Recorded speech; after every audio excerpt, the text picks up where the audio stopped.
విద్యా సంస్థల అధినేత మాజీ మంత్రి పొంగూరు నారాయణ ఎన్నికల వేళ సత్యాన్ని సమాధి చేశారని, తన రాజకీయ పదవి కోసం తాను కట్టిన భార్యనే కాదనుకున్నారని తీవ్రస్థాయిలో విమర్శించారు వైఎస్ఆర్సీపీ అధికార ప్రతినిధి రవిచంద్రారెడ్డి. అఫిడవిట్లో నారాయణ అబద్దాలను దాచారని, ఆయనకు రెండో భార్య ఉన్న మాట వాస్తవం కాదా అని ప్రశ్నించారు రవిచంద్రారెడ్డి.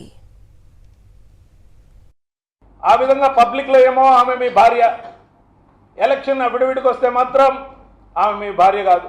అవునులే నారాయణ గారు, మనకి చట్టపరంగా ఒక భార్య, కానీ కన్వీనియన్స్ కోసం రెండవ భార్య, ప్రతి దగ్గర బ్రాంచ్కి ఒక భార్య. అలవాటైన ఈ దుర్మార్గాలు మీరు ఎంతమందిని గుర్తించుకుంటారని అనుకున్నారో ఏమో, కానీ ఇంత దురాగతానికి, ఒక మహిళని ఇంతగా అవమానించేందుకు సాహసించిన మిమ్మల్ని మీ కుమార్తెను కుమార్తె కాదని, లేకుంటే మీ భార్యని భార్య కాదని చెప్తున్నారంటే మహిళలంటే మీకు ఎంత చులకన భావమో అర్థమవుతోంది. అనేక రకాల చదువుకున్న డాక్యుమెంట్ మీ కుమార్తె శారిణి గారి గురించి కానీ, ఆమె చదువుకున్నప్పుడు కానీ సర్టిఫికేట్లలో మీరు తండ్రిగా ఉన్నారా లేదా, ఆ పాస్పోర్ట్లో తల్లిగా తండ్రిగా, శారిణి గారికి తల్లిగా తండ్రిగా ఇందిరా మరి పొంగూరు నారాయణ ఉన్నారా లేదా, అంతకుముందు మీరు పెళ్లికి కూడా కన్యాదానం చేశారు కదా, మర్చిపోయారా మాస్టారు అని అడుగుతాం. ఆ అమ్మాయిని ఆ రోజున మీరు తండ్రిగా, ఇందిర గారు తల్లిగా, గంటా శ్రీనివాసరావు గారి అబ్బాయి రవితేజకి ఇచ్చి వివాహం చేసిన మాట వాస్తవమా కాదా చెప్పాలి. చట్ట ప్రకారం రెండవ భార్య ఉందని నిరూపితమైతే డాక్యుమెంటరీ ఎవిడెన్స్ కూడా ప్రొవైడ్ చేసి ఉన్నాం.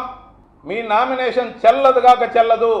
అయినా మీరు ప్రజాసేవ కోసం ఎమ్మెల్యే అభ్యర్థిత్వం కోరుకోవడంలా, మళ్ళీ చంద్రబాబు నాయుడు గారు పొరపాటునో గాలివాటనో అధికారంలోకి వస్తే మళ్ళీ మంత్రివర్గంలో ఉండాలని, తద్వారా మరింత వ్యాపారం చేయాలని, గతంలో మీరు చేసింది విద్య ద్వారా వ్యాపారం, వైద్యం ద్వారా వ్యాపారం, రాజధాని భూముల పేరుతో వ్యాపారం, ఇన్నర్ రింగ్ రోడ్ స్కామ్ల వ్యాపారం, నారాయణ అంటేనే వ్యాపారం.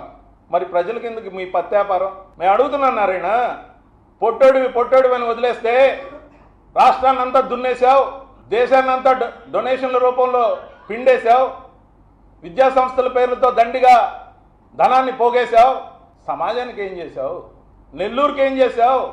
మంత్రిగా కొన్ని వేల కోట్లు తెచ్చి అభివృద్ధి చేసినట్టు కథలు కటింగ్ ఇస్తావే, 5,700 కోట్లకు పైగా తెచ్చి నెల్లూరుని ఏదో ఉద్ధరించని చెప్తావే.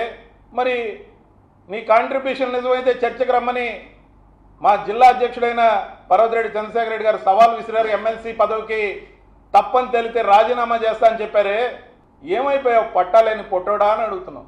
మా నమ్మకం నువ్వే జగన్, మా నమ్మకం నువ్వే జగన్, మా నమ్మకం నువ్వే జగన్.